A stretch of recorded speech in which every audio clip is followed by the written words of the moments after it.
ಯಾವುದೇ ಚುನಾವಣೆ ಇರಲಿ ಅಲ್ಲಿ ರಾಜಕೀಯ ನಾಯಕರು ಜಾತಿ ಲೆಕ್ಕಾಚಾರ ಹಾಕ್ತಾರೆ. ಬಳ್ಳಾರಿ ಗ್ರಾಮಾಂತರ ವಿಧಾನಸಭಾ ಕ್ಷೇತ್ರದಲ್ಲೂ ಇದೇ ಲೆಕ್ಕಾಚಾರಗಳು ಶುರುವಾಗಿದೆ. ಹಾಗಾದ್ರೆ ವಿಜಯಲಕ್ಷ್ಮಿ ಯಾರಿಗೆ ಒಲಿತಾಳೆ?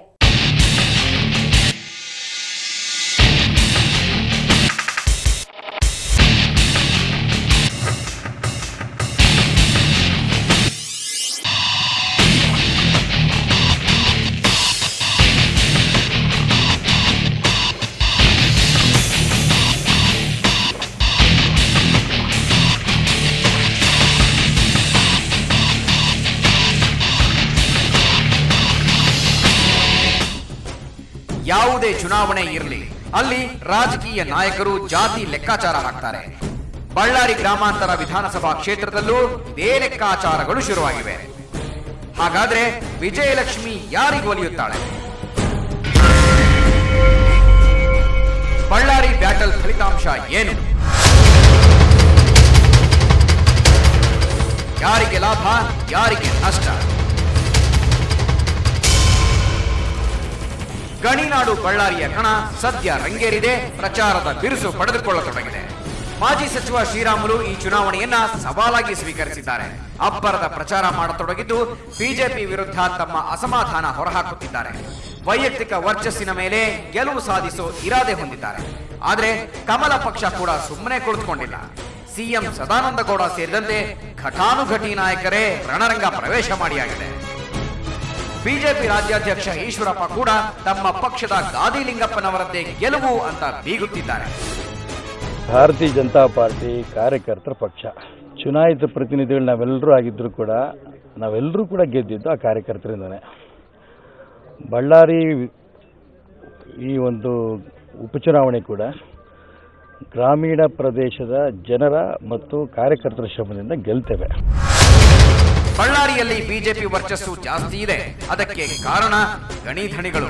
ಆದರೆ ಈಗಿನ ಪರಿಸ್ಥಿತಿ ಭಿನ್ನವಾಗಿದೆ. ನಮ್ಮವರೇ ನಮಗೆ ಮುಳುವಾದರು ಅನ್ನೋ ಹಾಗಾಗಿದೆ ಬಿಜೆಪಿ ಪಾಡು.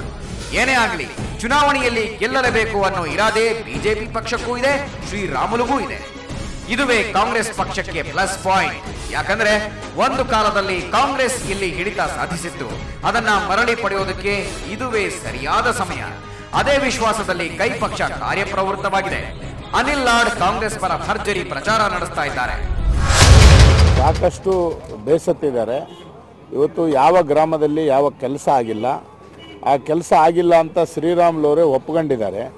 ಇವರು 5.5 ವರ್ಷ ಕುಮಾರಸ್ವಾಮಿ ಅವರ ಅವಧಿಯಲ್ಲಿ 2 ವರ್ಷ, ಯಡಿಯೂರಪ್ಪರ ಅವಧಿಯಲ್ಲಿ 3.5 ವರ್ಷ ಮಂತ್ರಿಗಳಾಗಿ ಜನರ ಕೆಲಸ ಮಾಡಿಲ್ಲ. ಮತ್ತು ಇವತ್ತು ಸ್ವಾಭಿಮಾನಕ್ಕೋಸ್ಕರ ಇವತ್ತು ಚುನಾವಣೆ ಮಾಡ್ತಾ ಇದ್ದಾರೆ. ಅದು ಜನರು ಯಾರು ಒಪ್ತಾ ಇಲ್ಲ. ಯಾಕಂದರೆ ಅವರು ಒಪ್ಪಲಾರ್ದಕ್ಕೆ ಇವತ್ತು ಮತ್ತೆ JDSನ ಸಹಾಯ ಅವರು ಕೇಳ್ತಾ ಇದ್ದಾರೆ. ಇನ್ನು JDSನ ಪಕ್ಷ ಇನ್ನು ಸಂಪೂರ್ಣವಾಗಿ ಅವರು ಏನು ನಿರ್ಣಯ ತೊಗೊಂಡಿಲ್ಲ. ಅದು ತೊಗೊಂಡ ಮೇಲೆ ನಾನು ಅದಕ್ಕೆ ಪ್ರತಿಕ್ರಿಯೆ ಕೊಡ್ತೀನಿ. ಹಣಬಲವನ್ನ ಯಾವುದೇ ಪಕ್ಷವಾದರೂ ಇಲ್ಲಿ ಸಮರ್ಪಕವಾಗಿ ಬಳಸಿಕೊಳ್ಳಬಹುದು. ಯಾಕಂದ್ರೆ ಇಲ್ಲಿ ಯಾರು ಯಾರಿಗೆ ಕಮ್ಮಿ ಇಲ್ಲ. ರೆಡ್ಡಿ ಬ್ರದರ್ಸ್ ವಿರುದ್ಧ ಮೊದಲಿನಿಂದಲೂ ಸೆಟೆದು ನಿಂತವರು ಹಲವರಿದ್ದಾರೆ. ಕಾಂಗ್ರೆಸ್ನ ಗಣಿಧಣಿ ಅನಿಲ್ ಲಾಡ್ ಹಳೆ ಘಟನೆಗಳನ್ನ ಮರೆತಿಲ್ಲ. ಗಣಿಧಣಿಗಳನ್ನ ಮಟ್ಟ ಹಾಕಲು ಇದುವೇ ಸರಿಯಾದ ಸಮಯವೆಂದುಕೊಂಡು ಕಾಂಗ್ರೆಸ್ ನಾಯಕರು ಫೀಲ್ಡಿಗಿಳಿದ್ರೆ ಉಪಚುನಾವಣೆಯಲ್ಲಿ ತ್ರಿಕೋನ ಸ್ಪರ್ಧೆ ಖಚಿತ.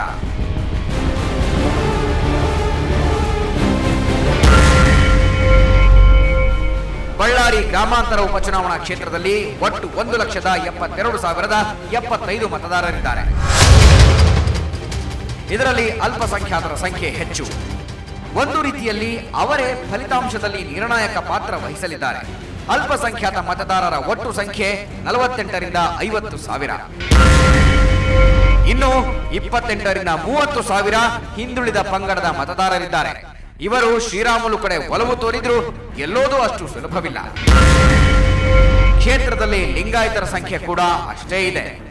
ಒಟ್ಟು 30,000 ಲಿಂಗಾಯತ ಮತದಾರರು ಇರೋದ್ರಿಂದ ಅವರ ಒಲವು ಯಾರ ಕಡೆಗೆ ಅನ್ನೋದರ ಸ್ಪಷ್ಟ ಚಿತ್ರಣ ಸಿಗೋದು ಫಲಿತಾಂಶದ ನಂತರನೇ. ವ್ಯಕ್ತಿಗಿಂತ ಪಕ್ಷ ಮುಖ್ಯ ಅನ್ನೋದು ಬಿಜೆಪಿಯವರ ಮಾತು. ಒಂದು ವೇಳೆ ಬಳ್ಳಾರಿಯ ಬ್ಯಾಟಲ್ನಲ್ಲಿ ಶ್ರೀರಾಮುಲು ಗೆಲುವು ಸಾಧಿಸಿದ್ರೆ ಬಿಜೆಪಿಗೆ ಹಿನ್ನಡೆಯಾಗುತ್ತೆ, ಪಕ್ಷದ ಹಿತಕ್ಕೆ ಧಕ್ಕೆಯಾಗುತ್ತೆ.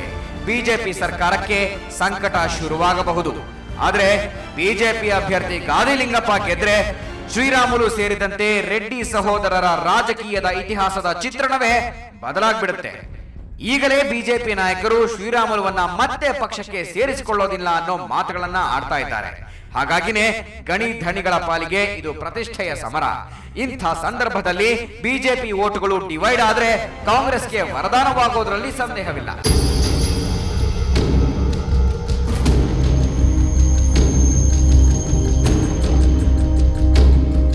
ಅದೇನೇ ಇರಲಿ, ಯಾರೇ ಗೆದ್ರೂ ಈ ಉಪಚುನಾವಣೆಯಲ್ಲಿ ಕಮಲ ಪಕ್ಷದ ಅಳಿವು ಉಳಿವಿನ ಭವಿಷ್ಯ ನಿರ್ಧಾರವಾಗುತ್ತೆ. ಶ್ರೀರಾಮುಲು ಸೋತ್ರೆ 10 ವರ್ಷದ ರಾಜಕೀಯ ಚದುರಂಗದಾಟದಲ್ಲಿ ಕಿಂಗ್ ಮೇಕರ್ ಆಗಿದ್ದ ಜನಾರ್ದನ ರೆಡ್ಡಿಯ ಆಟ ಅಂತ್ಯವಾಗುತ್ತೆ. ಯಾಕಂದ್ರೆ ಸ್ನೇಹಿತ ಶ್ರೀರಾಮುಲು ಸೋಲು ಜನಾರ್ದನ ರೆಡ್ಡಿಯ ಸೋಲಿದ್ದಂತೆ.